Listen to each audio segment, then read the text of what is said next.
All right, so on today's podcast, we take a trip down to Phoenix Rising Metaphysical Shoppe down in Langley on the one-way, and we meet with Goldie, Amanda, Yence. It's difficult to prescribe what their perspectives are, so I can only really say that they're spiritual practitioners, to be fair to them and their unique beliefs and insights on things. And I definitely learned a lot. One thing that I was blown away by, and you'll hear me say it kind of halfway through the podcast, is how open and inclusive this place is. I mean, they're not closed off minds. It's not an exclusive club. If you have questions, by all means, head down there and talk with them. And that was such a welcoming thing for me. It also left me thinking like, man, I don't know anything about this, and this is something I should further understand. So they've influenced me and motivated me to further seek out developing my spiritual practice, my own unique individual spiritual practice. So I just want to thank them for their time, and I hope you enjoy. All right, go ahead. All right, well, thank you for your time here today, for having us at the Phoenix Rising Metaphysical Emporium. I've heard a lot about this place, and based on the little bit of research that I've done, it is a lot about healing and education through different practices. How would you describe the work that you do here? Oh man. I don't know, when we opened up, I think a lot of it was, it started out, we wanted to build a support system for a lot of the different modalities and spiritualities. We grew up, I think, at least me and Goldie, I don't know if I can speak for Amanda, but we didn't grow up with a lot of support in areas to search when we were younger. It was kind of pre-internet. When I was young, I don't know how, but there's... I had dial-up. Yeah, you had dial-up? Okay, I grew up north, so a tiny little town. We didn't have internet for a few years after. And we didn't find a safe space to go and ask questions. You know, the questions that are outside of the box. It was very much, go to school, do this. This is the way everything is. But again, I don't know about Amanda. Yence and I were very much, we want to know a little bit more than just what we're being told is the truth. Yeah. And a safe place to do it. So that's pretty much why we open it up, a safe place for everyone to be able to come, hang out, come talk, explore, learn about yourself, learn about each other.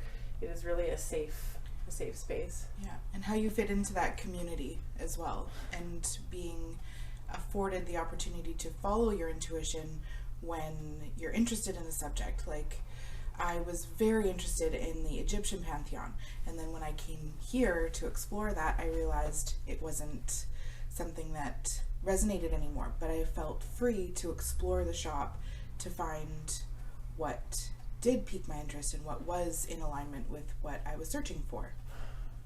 That's a good point. And before we were recording, we were talking about how there's an umbrella. There's not just one way of doing this work. So maybe for listeners at home, do you mind just a brief introduction? Because we're with three people here. So we have Goldie. Yeah. Goldie, what's sort of your background with this work? Which is a huge question. That's a huge question. Yeah. In a nutshell, I grew up in a Roman Catholic household, and I was told that I must do things a certain way, and that's the way, and there were no questions on one side of my family. And the matriarchal side of the family said, we're in Canada. They're first generation Canadian from Eastern Europe. We're in Canada. You're a woman. You can do whatever you want. You can ask all the questions you want. Stand up for yourself. Don't take no shit. So I was like, okay, cool. So I started asking questions, and I realized that, Roman Catholic belief system wasn't for me. It served me at a time, and it was great. And I still have my roots there, and I respect that, and I work with that. But I was more in tune with nature. So I noticed the seasons, I notice the trees, I notice the animals, and I feel the ebb and flow of nature, and that's what I follow. So I'm nature-based, and I like to go with the flow. Awesome. Yence? Oh man. The elevator speech. Yeah, that's okay. Yeah, no. So I grew up going to the Mormon Church for a lot of years. I stopped going when I was about 14. Just had a lot of questions that weren't really covered in their teachings. Again, like Goldie, I respect where my roots came from, for sure. There's some parts of my personality that have definitely been influenced by going to church and growing up that way, but it just wasn't for me. So I spent a lot of time in nature, and it's just where my heart's always been. And when I moved to the Lower Mainland, I had an opportunity to meet people from a lot of different faiths and stuff where I didn't have that opportunity before in my life. And I started talking to some people with some really big philosophies who led me into reading a couple of books. I mean, the Bhagavad Gita or the Four Agreements are just huge thinkers and really get you to look at what your responsibility is to be human, and maybe where you stand in the big picture of things rather than being a human in today's society. There's just more to it. But where do you ask those questions and stuff? And I mean, the Bhagavad Gita is a book from time immemorium, but I mean, for people who read it, it's obviously from a time where people had a lot deeper of a connection with their spiritual or universal side, however you want to take that. So for me, I'm very intuitive and very curious. I don't know what umbrella I fit in, but I naturally just feel pulled somewhere, and I just kind of follow that. So the store for me actually became a very symbiotic relationship. People's questions and ideas and their paths forced me to look deeper into things, because I wanted to help people, because I didn't have that when I was young. And so my path has just become this eclectic collection of things, and now it offers me the opportunity to help others on their path. So, Wonderful. Yeah, I don't know. Ditto. That's Yeah. yeah. And Amanda, you had mentioned about you started off with Egyptian. What was the term for it? So it was the Egyptian pantheon. Pantheon. Yeah. Okay. So I don't know. how do you describe a Yeah. pantheon? I use words, and then sometimes I'm like, I know that's the right word, but how to describe it? Yeah, I can Go. jump in on Yes, that please, one. Yeah. please. So pantheon is usually a term used in when you study a faith practice that has more than one god. So Yes. Yeah. So a pantheon describes kind of the house of gods, like the collection of deities. Right. The Greek pantheon. Yes. Yeah. And, Yes. and so that is, it's like the house of gods from that faith. So, Right. yeah, Okay. Pantheon. Awesome. Yeah. I So- don't know how bad I butchered that. But, So I grew up with my grandparents. I spent a really lot of time with them, and they were Christian Science. So that was a lot of like your mindset builds your reality, but it had a little bit more of a Christian base. I didn't always agree with them, but when I was living with my mom, so I would spend time with them, and then I would spend time with my mom. And my mom didn't practice Christian Science. She was very much into practical magic. Like she's definitely a witch, but she doesn't know it. So that's kind of interesting. But so I, like Goldie, the cyclical nature of the seasons, the ebb and flow of the moon, that's always been something that's really intrigued me, and something that I didn't consciously know that I was practicing until I was a little older, so probably around 16. And then I watched the movie What the Bleep Do We Know? And then it made this, like, the quantum Right. reality of that, and then how does spirit fit into that? So that's fascinating to me. And I feel like I've just scratched the surface, and you just peel back layer after layer until you have a clear thought, and then it goes back to mud, and then you just start over again, and Right. then you just keep integrating all of the knowledge. And working here has created a lot, just like Yence, a lot of opportunity to grow with our customers and the questions that they ask. And it's an amazing feeling being in alignment in the moment with a person when they're looking for something to help themselves. It is like just a rich, fulfilling feeling, and I'm super lucky to be a part of it. That's awesome. Yeah. Well, one thing that I notice, kind of a common thread in all three of your stories, is your level of respect for other ideologies, namely, Christianity, things like that. And it's like, well, that's great to hear, because oftentimes we we look at these groups, Christians look at these groups and they're like, oh, they're this or they're that. So to hear that you have so much respect for them when perhaps maybe you don't always receive that level of respect in return, that's really great to hear. It's actually been pretty amazing. In the years we've been here, I've actually had a lot of people that have started coming in from like a Christian or Catholic background, and they have friends who are into crystals and stones, and so they come in here, and they're very clear. They're like, I'm from the Christian church, or I'm from the Catholic church, and then they start asking their questions. I have a friend who's kind of into crystals. Right. And they're not really sure, but we give them that safe space. And, and they start out, a little timid because I don't know, maybe, I don't know everybody's story, but maybe they don't have a place to ask. And they come in here, and by the time we're done, they've found a few things with their friend. They've loosened up. Their entire body language has changed by the end of it. They're smiling, and they can tell their friends that this place exists. And even if they don't end up getting anything, it's coming and learning in that safe space. And that's exactly what we didn't have. I was suspended from school because I took religion, and they failed me in religion. I said, well, you can't fail me for the whole grade because this isn't part of the British Columbia curriculum. And they said, how do you know your rights? Well, I grew up in Surrey. I know my rights. So let's go. And they said, well, you can't ask these questions. And they were saying things like, oh, you have to go to church and you have to do this. But they were teaching us in the Bible. Jesus said, you don't have to go to church. I'm here in this pile of rubble, and here we are together. And I said, I don't want to go to church. I don't want to be stuck with these people that don't share the same opinions that I do. And so I got suspended from school because I was speaking my truth and I was asking questions. And that's one of the things that we do here is there is no stupid question. People will come in and say, I have a weird question, and we get really excited. Yeah. What is your weird question? Yeah. Let's well, you've invited me here, so so that tells me something. So but how weird are we getting? Yeah. Well, I think that's a good point, is having a place to ask these questions. Because I have a 10-month-old daughter, and she's going to ask questions that might go against, what my beliefs are. Yeah. But I want to encourage that, because you'll grow up creating an independent thinker, not someone who just follows the crowd. And I think that, without getting too astray in this, which, I could go on for hours, but I think religion has kind of forgotten its roots in the sense that, for example, Jesus, he talked about loving everybody, right? Yeah.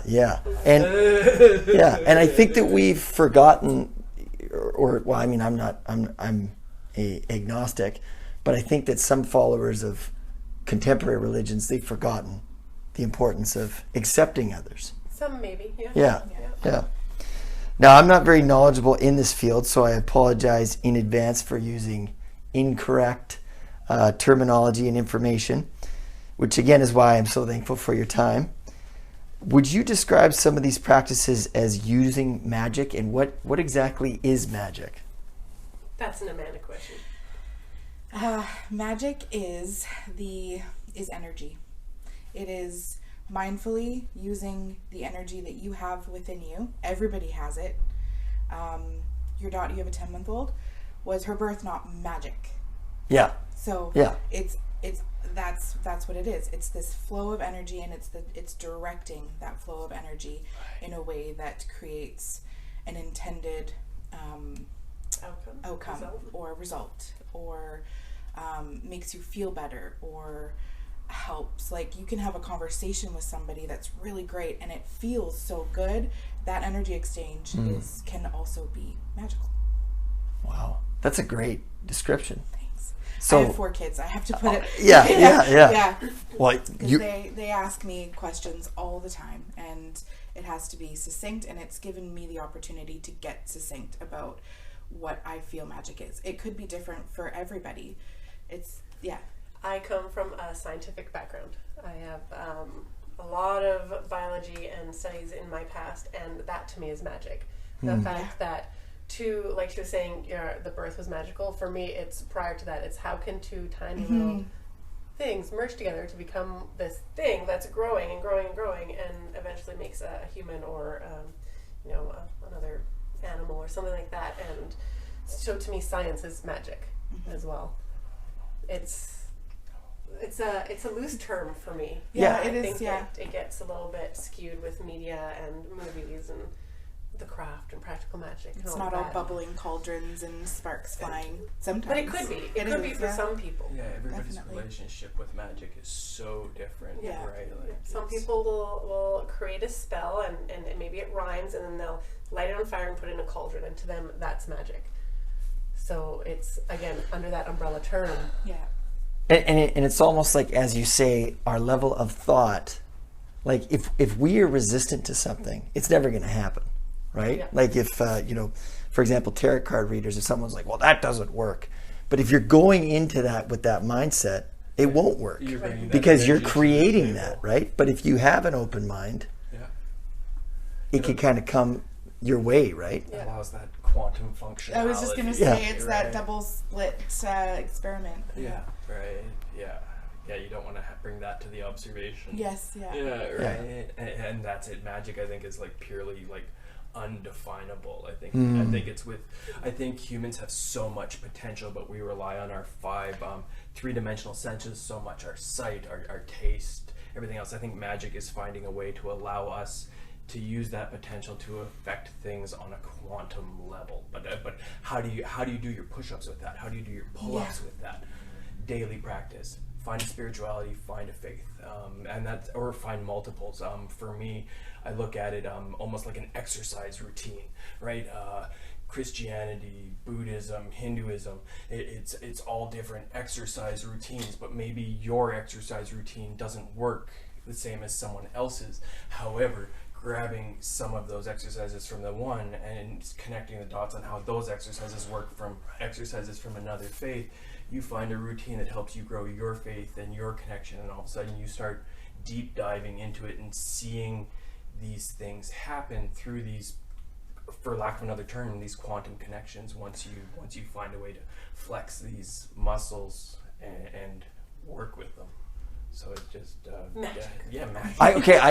I love that, because what you're saying is that our relationship with magic is completely independent, but here is a place that we can be in that pursuit as a collective. Yes, absolutely. These are just our opinions. Of course, there are yeah. going to be people that Yeah. say that magic is it's mathematical, it Right. is structured, it is a certain way it's supposed to be. These are just what we've gleaned in our Yeah. lives. Yeah. Good disclaimer. Yeah, Yes. and bring the mathematics. We'd love to learn them because maybe we'll add part of that. Not to me, our I don't practice. math. Right. I love math. Right. But yeah, so there's a lot of math involved in some of these. They call it, what do they call it? Like higher magic, or like Crowley and those. Oh, people. hermetic. Magic. So there's a lot of math Numbers involved, and math. a lot of numbers involved, a lot of sacred geometry involved. Universal repeating patterns. Yeah. Yeah. Well, math is pretty crazy because it's a universal language, Yeah. right? Yeah. Somebody who's an English speaker in Britain and somebody who, an Egyptian 2,000 years ago, they use the same kind of principles in math. So it's, I find that quite fascinating. And then you get things like triangles and, Yeah. we could go down that avenue. Yeah. Oh, absolutely. Yeah. Not for me. I love sacred geometry. That's about it. That's all I like. So sacred geometry is shapes like triangles. Oh, okay. Oh, Yeah, it's almost always in a circle. okay. So the geometric pattern is enclosed in the circle, specifically for this this practice, which is crystal gridding. Okay. Yeah, but you can find these shapes in nature as well. So Right. that's Flowers. flowers. Yeah. Fibonacci sequence. Yeah. What's the Fibonacci sequence again? Where's the shell? There's so it's a mathematical repeating pattern. Right. It's found in nature, and it's a perfect repeating pattern in a spiral, and it always kind of grows. I don't remember the exact math behind it, but what is it? The shape grows by an exact Like a amount. nautilus shell. Yeah. Yeah. So it starts. So there's the beginning, And then, the center, and then Yeah. it gets bigger. yeah, and it's the same repeating shape Yeah. over and over. I believe and it's over in and over. the human body as well. The Fibonacci sequence. Whoa. If we're in half, we're identical. And something about starting this way and going around with the face. So It's a whole nother rabbit hole you can go down. Yeah. Google the Fibonacci Yeah. Sequence And the human body. Yeah. Well, the universe itself is like, we cannot fathom how massive the universe is. Like you mentioned about vocabulary and language. We don't have the language to communicate exactly what the beyond is, or magic, or whatever the term is that we use. Absolutely. And it's about finding something that you're comfortable with in terms. And that's the big thing, I think, in the pursuit. Humans, we like to understand things so that we don't fear them. And so being able to give things terms and understand them makes them less scary. Right. And I think that's just a very primal thing. I think, we learned how to light fire to light up the darkness so we could see what was there when we couldn't see, and things like that. We wanted to cross the oceans to see what was on the other side, right? So we could understand it better and things like that. So I just think it's just that constant pursuit. Yes. And not being afraid to relearn something either. And yes, absolutely. Unlearn and relearn. Unlearn and relearn. All the time. All the time. Yeah. Yeah. Always coming back to how you feel about the information that you're being given, and figuring out whether you resonate with it still or at all, and being okay with leaving it if it doesn't resonate anymore, or if it doesn't fit within your belief system. Reintegrate. Yeah. I like that, because the older I get, the more I'm kind of like, well, the more I know, the less that I'm like, do I really know anything at all? Yeah. The more Right. I know, the less I know. Yeah. So we might have is it 11? Oh, no, not yet. No, okay. We're good. This is a very organic podcast. We're in the middle of the shop here, so we might even have customers come and participating. On your website, you mentioned things such as pagan decor. Now, I have some preconceived ideas about what exactly it means to be pagan or to practice paganism. I have some preconceived ideas, but what does it mean to practice paganism? Can I ask you a question? Yeah. What is your preconceived notion about what it is to practice paganism? I always thought that was things in earth, Okay, yeah. right? So you have a relationship with the earth, Yep. with the seasons, right? And that's where your understanding comes from. Yeah. I would agree. That's a very astute observation, because it is very organic, and it's very listening to the rhythm of the earth and the cyclical nature, Right. and honoring the seasons as they change, and then noticing what that means for your physical body during those moments. So for somebody, they could feel really alive and exuberant and very joyful in the summer months, and then kind of a little bit more reflective or kind of hermity, for the lack of a better term, in the winter months. And that's because that's the way the cycle is built, Right. naturally. There are people who are opposite as well. They feel kind of more the shadowy aspects in the summer, and then they come more alive in the fall and winter. So it's honoring that cycle within you, as well as the earth, and just exploring that. Finding a way to acknowledge it in your life, because Yeah. everybody kind of acknowledges it in their And own not way. fighting against it. Right. Some Yeah. people have their altars, some people have their clothes. For some people, it's just like a piece of jewelry they wear every day that they don't explain to anybody. It's just finding that way to incorporate the magic or your practice or the paganism in your life for whatever that means to you. For some people, it's a pocket full of rocks. Right? Like it just. We have a few different statues. We don't have a store big enough to have one statue for each deity, for every Right. pantheon and every belief system, but they rotate so we can get as many as possible in, so everyone can see what we have available to them for their own belief system. Some people like to have prayer areas or altars to a certain deity. Maybe they want more self-love in their life, so they will find goddess Aphrodite, and they'll say, I need this statue, or I need a shell to represent something like that. So we find the items that they're looking for if we can, and so that they can be their authentic selves when it comes to their own version of paganism. Not every pagan is a witch, not every pagan is a heathen. Some pagans are Buddhists, some pagans are Christians, some pagans are witches. It's just, again, that umbrella term, that huge Right. umbrella. It seems to be growing as people realize it can become more different and step out of that box of witch. Maybe Yeah. they're not a witch anymore. Maybe they were and now they're not. So yeah, that huge umbrella just keeps growing. That's awesome.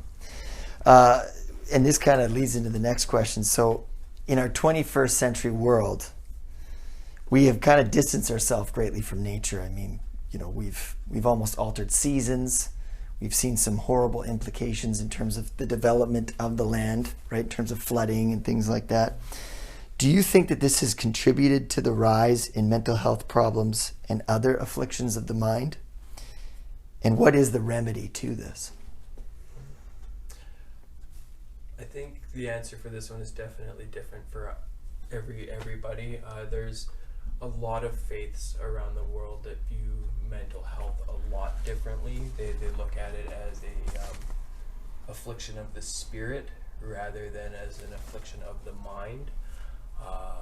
I know that there's some cultures that will take people and try and raise them as people who are more connected to spirit, or say that unseen part of our three-dimensional life. There's certain rituals and stuff. I mean, you can look online on YouTube and stuff, and there's certain plant rituals and stuff people do and make dramatic changes in their lives. And I don't know with personal experience, but I mean, I watch these stories of people trying these different ancient medicines and stuff, and these people coming out of it completely changed.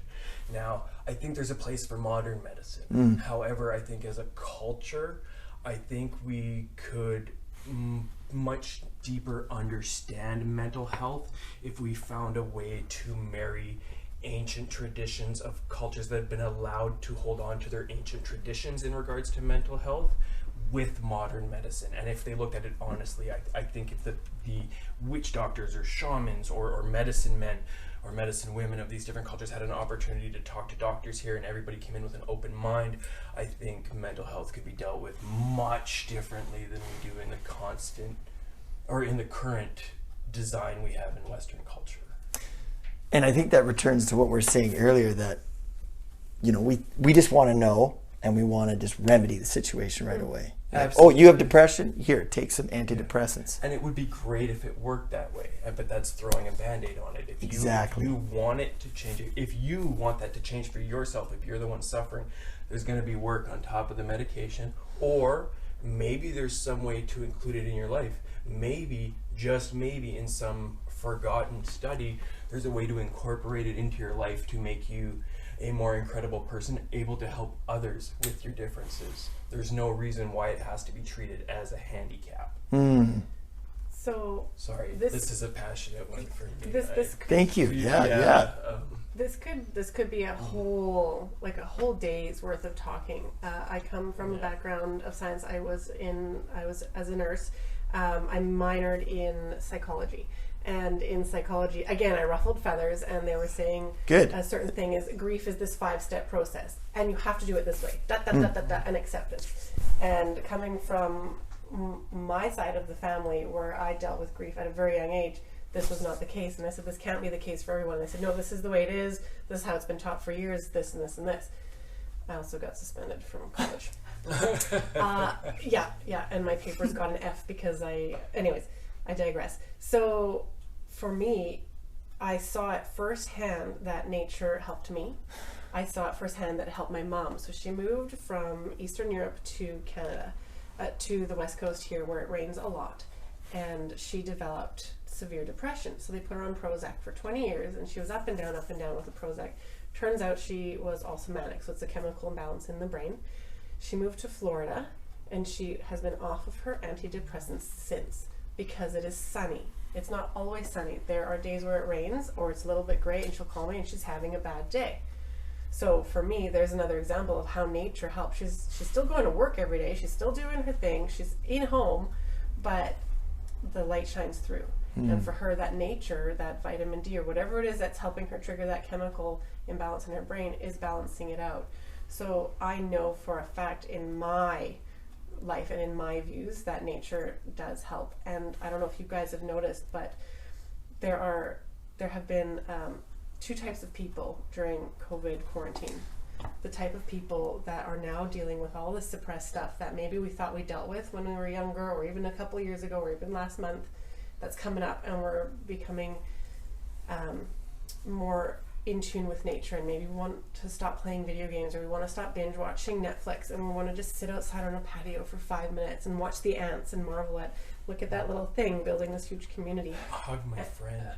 Yeah, we can't hug our friends. And then there's the other side where you're getting stuck in this downward spiral, and there's no one that can help you out but you. But I don't know about you guys, but the friends that I know that have been going through this harder part, they're not coming out. They're not going out to nature. They're stuck inside because they're still feeling the need to stay quarantined and to stay safe. But I think that if they can just get out there and get a little bit of that nature, things have calmed down. You can hear the birds when you're walking around, even in the middle of the day, because the traffic is lowered. And I think that a lot of people are feeling a lot better being able to see that nature again. They forgot what it was like to have nature. Yeah, the animals and the plants sure seem to be having a good time this year with the less people and less stuff going on. Well, even the air, Yeah. right? Yeah. It was cold. Yeah. We had the heat on a few days ago in July. Yeah. Yeah, so it's just crazy. I've seen these little bunnies walking to work every day, and I mean, most years, we've been here 5 years. I'd see like a bunny every 2 years, and like this year I've seen a dozen. And all the time, and they just stay close. They don't even mind you when you walk by now. They're just like, huh. And they're just around. Right? A few different birds that I've never seen before in the area, like ever. And I watch these things. Like I said, I grew up in a little town with lots of animals, so I just pay attention to this. And there's, it's just interesting to see nature's reaction to the lack of people. Well, and I don't know about you, Sarah, but like when I go for walks, because every day my wife's like, "Yep, we're going for a walk." It's like, oh, okay. But it's actually really good to get outside. And I noticed that through the crack in the cement, a flower was growing. Isn't that amazing? And I was like, dude, that's poetic. Yeah. Right? That's magic. Exactly, right? And it's almost like we have been forced to observe our distractions, right? We've been forced to observe our distractions, but now it's like we're having to notice what's going on, right? Can we break for? Yeah, of course, yeah. Is that okay? It's a Whatever, no rush. It is going on. Oh, it's recording again? Okay. So we kind of answered on some of these other questions. Now this is the other one that it's kind of like, in terms of terminology, but I've always been fascinated by the history of witches. But I'm careful in the wording as it has such a negative connotation to things such as black magic and evil. Is that the correct term for someone who engages in these practices? Or how would you best describe it? And are witches around today? I think that would depend on the person practicing. I wouldn't go around and just call anybody practicing paganism or magic a witch. Right. Because some people might take that excuse me, that negative connotation with it. Almost in their own. derogatory. Yeah, or they might just not know what they're calling it themselves. Especially in today's society, labeling has become very, very important to each individual. And so I think that's very important with a term like witch. It's very much on the individual. Like I said earlier with my practice, I don't even know what to call myself with what I'm doing, and I definitely there's definitely some boxes I can tick in, but I wouldn't call myself a witch by any means. And the people I know that consider themselves a witch practice a lot differently than I do. So is there witches? Yes, I have met people who call themselves a witch. But is there like Hollywood level witch, like somebody walking around with a wand, like Harry Potter style, levitating things and throwing around? I met one. Christian. Oh, not levitating. Yeah, but I've never met one. Right. Right, and magic seems to be a lot more subtle. But I believe there's witches. Yes, absolutely, 100%. That's just, again, my take on it. A few years ago, someone asked me if I was a witch, and I had this internal feeling that wasn't mine. And I didn't understand what that was because I was terrified to say yes, even if I was or wasn't. Either way, I was terrified. I was like, don't say anything. And I thought, why am I feeling like this? So I spoke to my mom, and she said, well, back home, you're not allowed to like read tea leaves, and you're not allowed to talk about your dreams and things like that because it's considered being a witch or being a heathen. And over there, they were still killing and hanging, even in the 50s. They don't talk about it here. It happened. In the 1950s. In the 1950s. I think in 83, there were still some things happening. Whoa. So it wasn't mine. It was for me to unpack, my baggage for me to unpack, but it wasn't mine. Do you mean it wasn't yours, like somebody was communicating to you? I feel like, here we go back to science, I feel like because their blood is within me, right, that the blood has a memory. So when spiders hatch, they know how to create a web. No one says, here buddy, this is how you create a web. It's in their knowledge, it's in their brain, it's in their blood, they know. So there are some things that when you know, you just know. And that's not taught. That's inside of you. And this definitely wasn't mine. I can tell in my own body what's my own feelings, and these weren't mine. So it was quite a surreal experience when someone asked, are you a witch? Because to me, it doesn't matter. You can call me whatever you want to call me. I'm Goldie, this is me, the end. Yeah. But for whatever reason, that word, and it took me a couple of years to unpack what that meant, and learning about, my grandma used to read coffee grinds, and she had to do it very carefully and very quietly, and if anyone ever found out, there would be, like, she'd go missing, or the government would say, come with us, and goodbye. Really? That's it. Yeah, communist countries. Yeah. You know, it happens it still happens in some places. I have some friends from South Africa, and it's the same thing. In Mexico, even now, Santeria, you cannot practice it. So if you want to burn a candle that says a certain blessing on it, and someone catches you, you can go to jail. Right. Or you can go missing. It's still happening to this day. Wow. But that's a whole nother conversation. So that's what the word witch meant to me a few years ago. Now I'm just like, tra-la-la, you can call me whatever you want. That's cool. Did that ancestral work? Ancestral healing, ancestral trauma.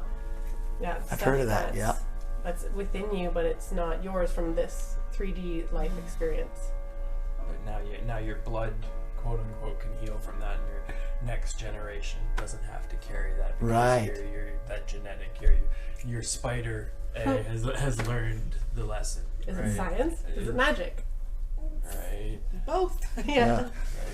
Well, and I'm actually a practicing counselor in the school system, and what I think is be it whatever it is, but you work on yourself, and that impacts how you live your life, and your children see that, right? Because we talk about transgenerational trauma. Yes. For example, survivors of the Holocaust, they had children who were never in the camps, but they saw the effect that it had on their parents, and they carried that. Yeah. So when we try to heal ourselves, like you say, we change the story. Or that's just my take on it. Right? I believe it. Yeah. I fully believe it. Yeah. But why has society, and when I think of quote unquote witches, I think of women with power, and that society feared them. Why has society feared women with power? I don't have a good answer to that question because I am not the society. Right. I've never had a fear of that type of a thing. So I saw that question. I was like, this is a really good question, and I'm waiting for someone to answer it so I can know the answer to why. Why is it so fearful? It goes, I feel, this is just my opinion, I feel that it goes hand in hand with feminism and the patriarchy and the political pull of that system, because it has been like our society has been mainly going to men to see where they should go, to take their cues from men, and to listen to people in power that have been men. But it's hard to unpack, because I'm still unpacking it, and I'm still figuring out how I feel about it, because it's not all like men are terrible. I'm not saying that at all, but there's something to this thought, and I don't know how to formulate properly. My face is getting hot because I still have lots of stuff that I'm figuring out in regards to why do people fear women of power. And I think you fear can that stepping into that power. I think you can add to it too now. Why do people fear trans people in power? Why do people fear gay people in power? Why do people fear black people in power? Why do people fear anything in power? What is like this is a great conversation to be having right now in this day and age, because there are so many people finally standing up and saying, I'm a human too. Doesn't matter what gender I am, doesn't matter what I believe in, doesn't matter what color I am, doesn't matter how many genders I am, or if I'm not a gender. I'm still or if a I'm human. a witch, or I'm not. A witch, not witch.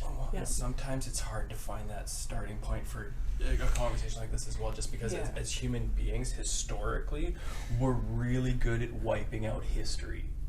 And so it's the victor tells the story, so to speak. So where did it start? Where was the change? What was society like before this? Where all that prehistorical stuff that's not written down.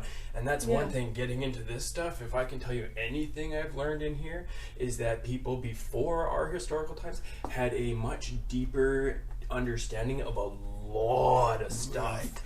And society now has no idea, and the reason we don't is because either history is suppressed or destroyed Or altered. And that's just it. So it's like I'd love to get into the conversation of everything, but where do you even start breaking a system down when you don't even know why? Like, I'm not saying keep it the way it is, but like where does the conversation start when we don't have any clue on what is the beginning? Where was the start? Something happened somewhere, because everything was equal. If you're looking at history books and you're looking at religious textbooks, there was a point where everything was equal. Men and women were always equal.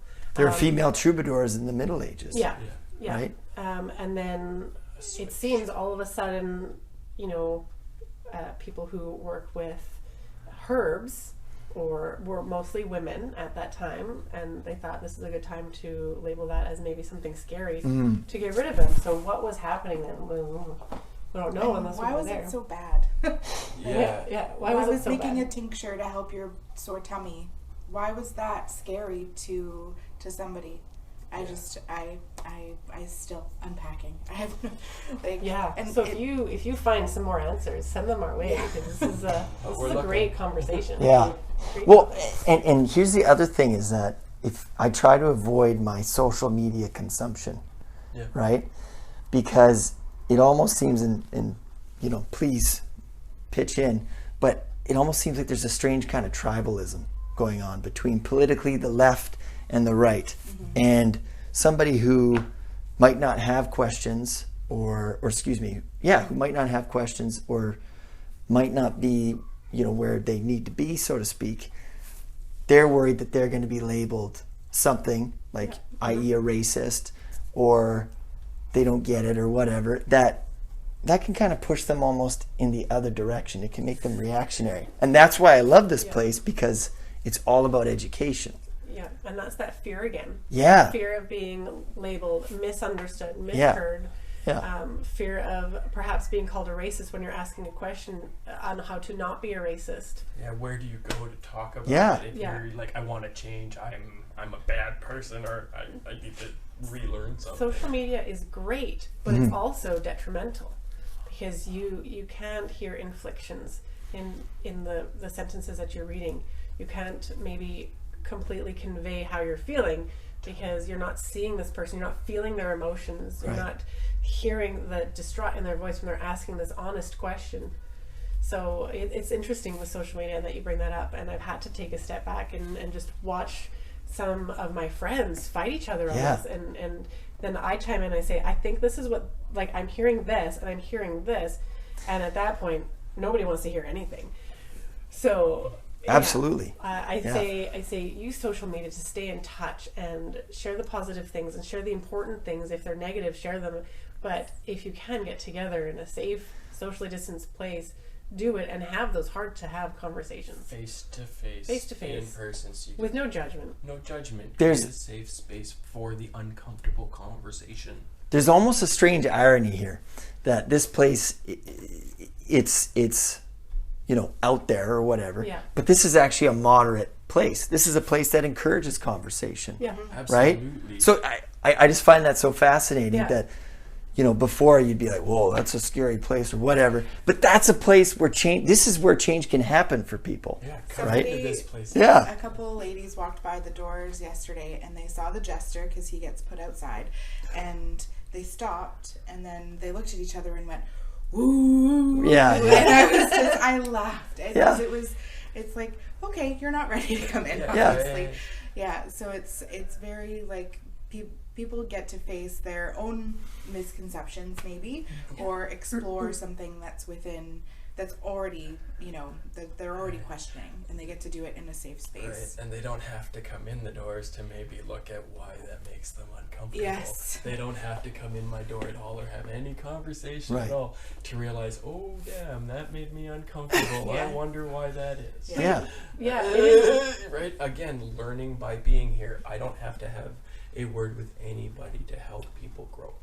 And it is That's- ironic. yeah. This place is extremely ironic. Yeah. I had a lady come in once and she walked around with her friend, and her friend was outside. And as she was leaving, she said, "Thank you very much." She didn't touch anything. She didn't buy anything. She said, "Thank you very much." And she went out there and she goes, "That wasn't scary," to her friend. And her friend said, "Nope, I don't want that." And she said, "Okay, let's go." And they went. So it is interesting, the fear. And where does it come from? Yeah. Yeah. Why is Yeah. it here? Where- It's the and somebody touched on this earlier. It's the unknown. So, okay, going back to, because as a kid, I loved this stuff, right? Like Yeah. my dad, he showed me this game when I was like 4. He shouldn't have. It was called Doom. Yeah, yeah. And there's monsters in it. And I'm like, this is awesome. So I went to school and I was drawing the monsters, and my teacher was just like, what is up with this kid? And so I've always had a fascination with things like demons and the occult.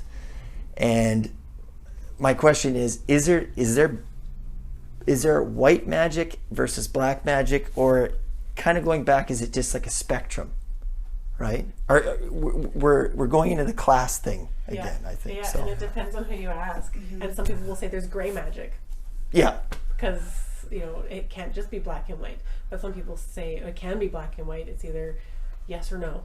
right. So again, it's Depends on the person. Magic is magic. it depends on the person. And if you I encourage you, all of you, if you haven't done this, research the term black magic and find out that it was a racist way to get rid of black people in the South. Damn. It wasn't just, everybody practices this naughty magic and we're going to call it black because black is dark. It was black magic because they were black and they were doing their rituals. Oh, or like their, voodooism. it could be voodoo, it could be hoodoo, it could just be praying. It could be jumping over a stick when you It get was married. just how they classified. Damn. Anything they Yeah. would do. So that has nothing to do with.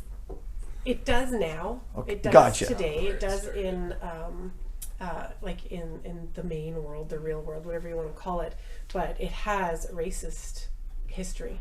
Okay. I really encourage all of you to delve into that and look up the term black magic. I'm gonna do it now. I didn't Yeah. know. Yeah. So I've answered So- the question a bunch and didn't know. So I learned to change my wording from black magic to maybe dark magic, or to Shadow work. shadow work, or with hoodoo and voodoo. I was talking to a lady who practices hoodoo. She's from New Orleans, and she says that, I said, give me your honest truth about hoodoo and voodoo, and she says it's not what Hollywood thinks it is. Right. We do a lot of praying, we do a lot of healing, and she says, but if you mess with someone, we will come after you. And I said, what does that mean? Is that dark? Is that? She goes, is it dark if it is my belief system that I'm doing my just duties? And I said, I'm not sure how to answer this question. Right. So I think there's a level. I don't. For my personal belief system is do unto others as you would want them to do to you. If someone asks me to help them with maybe a healing spell, if they're going through, my mom's going through chemo, so she said, Your mom is. yeah. So she said, "Can you do something for me?" Great, but I wouldn't, on my own accord, say, "I'm going to heal you. I'm going to heal you. I'm going to heal you," because maybe what if she doesn't want it? This is her karma. This is her life. None of my business. So I would always ask permission, and to me, that would be a negative magic, my personal opinion, to do something to someone else, even if it's positive. Right. They're not asking for it. They're not asking for it. Yeah. That to me would be a negative type of magic. I don't know about you guys and the terms black magic, gray magic, white magic. I have been unpacking a lot of verbiage and words that have been used, like the word uppity and grandfathered in and black magic. They're all words that I am relearning because they all have racist history. Oh, I didn't know. Uppity. All of them. All of them, yeah. So grandfathered in was back in the 50 or 1800s, when they politically I have something. This is something that I just learned, okay. So it's not fully integrated yet, but it is a term to that had allowed white people to vote, even though black people were allowed to vote, but they had to register or something, and they had to pay monetary dividends. But the white people who were just coming of age to vote didn't have to pay those dividends because they were grandfathered in because of their family history. So instead of grandfathered in, it's legacied in, or right. Something like that. It's just changing those terms. So, but in regards to light magic and dark magic, I am of the belief that there is gray.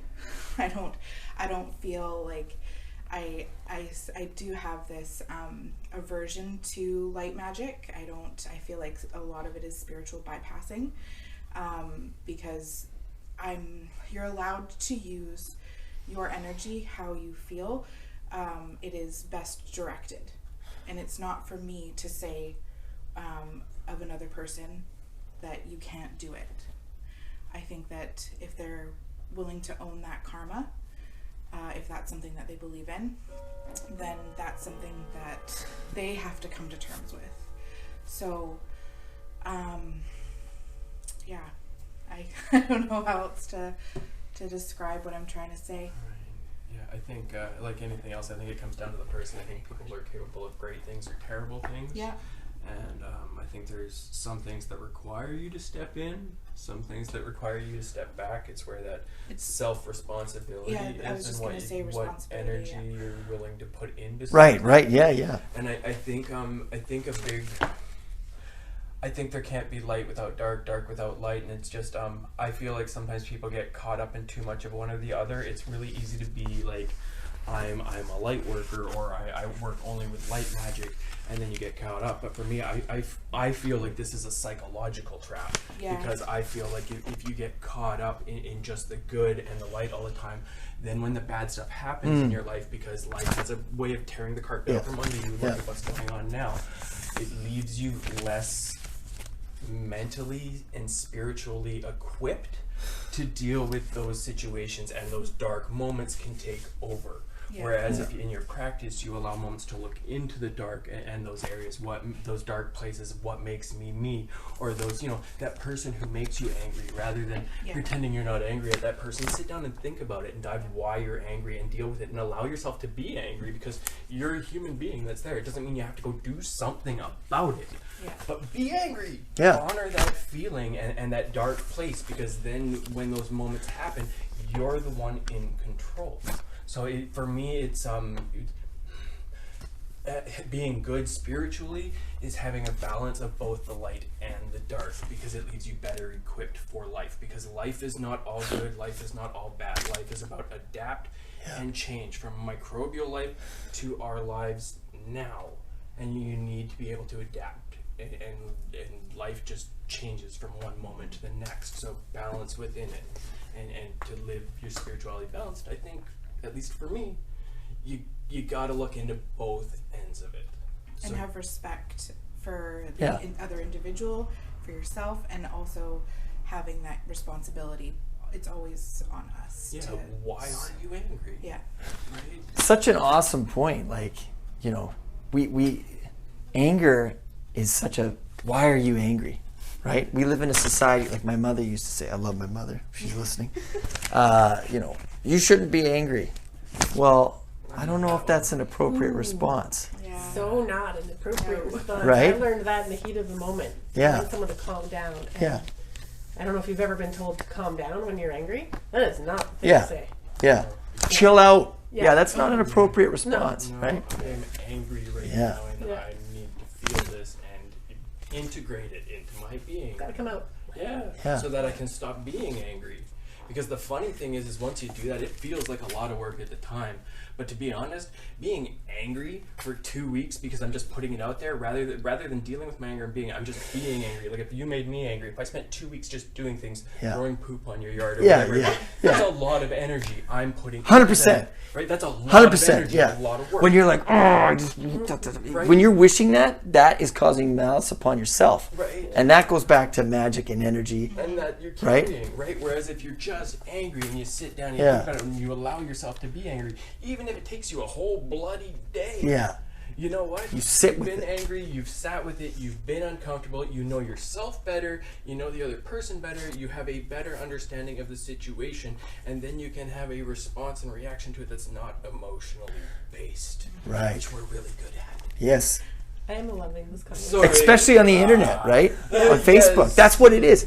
We don't like our prefrontal cortex. Hijacks the entire response. Yeah, well, that's a part of our brain that is with our rational thinking. It's not even developed until we're older, right?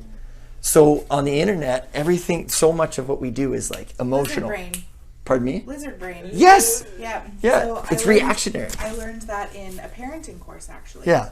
That it's not developed here. So especially when a little person is getting angry, there's no rationale at all. Having a tantrum. And it's like this, right? Yeah. And it flips. Yeah. Flips your Flips the lid. Flips the lid. So and it's really important to remember that it doesn't mature until what, 20 in Yeah. early Wow. 20s. And It's a chemical response. It's a chemical response. It's literally not even your choice. You're, Yeah. you're doing what your body's making you do. That's why there's such a problem with these photos on Facebook that I try to, because it's looking for an emotional response, right? Try not to get too political, but Trump, he kind of almost wants you to hate him, right? He either wants you to love him or to hate him. Okay, again, tangent. But people get this reaction, right? But it's not necessarily rational. It's just their emotional brain. It's visceral. It's visceral. And people tend to be either It's a for or bodily there's not reaction. Really a middle Yeah. point. It's one of those Yeah. subjects where people either pro or Yeah, con, like, exactly. You're either with me or you're against me. And it's like, Period. going back to this place is so ironic, is that this is a place where we can be more moderate, Yeah. right? In terms of let's hear both sides. Absolutely. And that is what is lacking in our world. In our digital world. And respecting that difference. 100%. There's There needs to be a safe place for philosophy. Places like Greek and Rome and pre-technology and pre-science, at least where science is now, there was places where you could gather and you could openly talk about ideas and just talk about it, and people could discuss. And philosophy was such an important part of our growth as a race, as a species. Let's bring that back. Right? It's so important, and we're so quickly to jump on ideas and things of change and things that are different that we're not allowing ourselves to grow at all. Yes. At all. We want it to stay the status quo, and you know what? The status quo is not working, and we can't talk about that if there's nowhere to talk about Wouldn't it it. be wonderful if we had a group, like a space where we could do that consciously? Like, let's talk about philosophically what is important to you right now. What are you learning about right now? Just you. Yeah. But like, yeah. But like, I just wish that we could have the person who's super on the right, you know what I mean, with their, Be receptive. have them with the same person who's super on the left, and like, Kate, like, let's have a meaningful conversation. But right now it's like, you know, Things are fired up. yeah, We both feel yeah. passionately X and Y about this subject. Yeah. So let's talk about the roots of that. But that's Why not how am you I change so it. Exactly. passionate about it, right? Yeah. This is why I feel passionate about it. Okay, so let's talk about your side today, because it's going to be a big conversation. This is why I feel your points are wrong, and have the chance to discuss Yeah. at least, to grow. Be in that place of always willing to learn. Right? You can learn instead of just know. That's why this podcast is called I'm Probably Wrong About Everything. Yeah. Right? Because if you have that humility, you will grow and you will live a much happier life. Absolutely. That's And my perspective. For everybody. Yeah. If For everybody. is the thing. If you're willing to grow, it changes everything. Yeah. Once you stop growing, stop thinking, stop reading, you start dying. Yeah, Right? absolutely. And I was 30 years old. My daughter was just born. And I was engaged in a lifestyle that I'm like, this is not constructive. Right? So, and then this has ended me up here in this room of, moderation. Right? So thank you for that. This is kind of my next question. And I am mindful of the time here too. So what happens after we die? Is this it, or is there something after? And this is an independent question. This is They couldn't see what we just did, but all of us threw our Yeah. because we're like, well, I don't know. You know. This is That's a big question. what happened before we were born. It's the same kind of question. What were we before we were here? I've heard a lot of different ideas, and the one that I'm most fascinated with is that of soul groups and the affiliation between reincarnation. So, as a spirit, we pick the families that we are meant to be with, not necessarily for a specific purpose or a reason, or it is for a specific purpose or a reason. It is either for the child to teach the parent, or for the parent to teach that. that's what's going on in my life right now. So exactly. So and then it comes with like I have bonus children. So did they picked all of us then? So I'm still trying to figure out what that means for my family dynamic, and what ancestrally that means for me and stuff like that. So there's a lot of different paths of thought involved in what happens when we shed our mortal coil. I find that people tend to pick what makes them the most comfortable, because as humans, we know about that we're going to die, and we know that it's not going to be what it is now. So, well, we think that we know that it's not going to be what it is now.